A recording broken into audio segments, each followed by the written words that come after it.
بسم الله الرحمن الرحیم.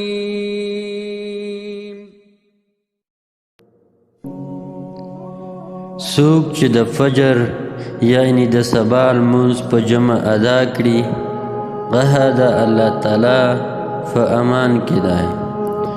یو تیز پر لار روان سړی ته وویل شول هغه وداني چې ته پکې اوسېږې هغه وسوځېده او پکې ټول کورونه وسوځېدل.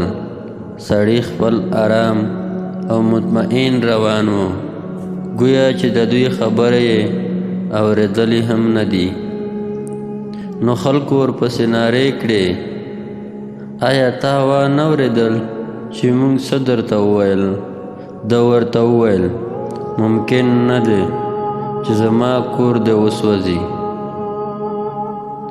ورته وویل شول ولې ته له خلکو سره توپیر لرې؟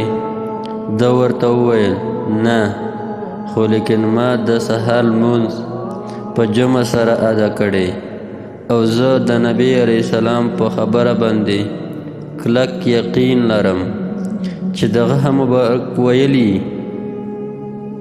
څوک چې د سهار لمونځ په جمع سره ادا کړي هغه انسان د الله تعالی په ذمه یعنی حفاظت کې وي تر بېګا پورې. ای زما ورونو، څوک چې د الله تعالی په ذمه کې وي او پر دې باندې یقین هم وي نو هغه ته او دغه اهل او مال ته به هیڅ شی ضرر ونه رسوي، خطا اور به هم ورته ضرر ونه رسوي. ای الله جل جلاله مونږ سره د فجر یعنی د سبا لمونځ عظمت پیدا کړې او مونږ سره محبت پیدا کړې او مونږ یې په جمع سره کلک محافظین جوړ کړې.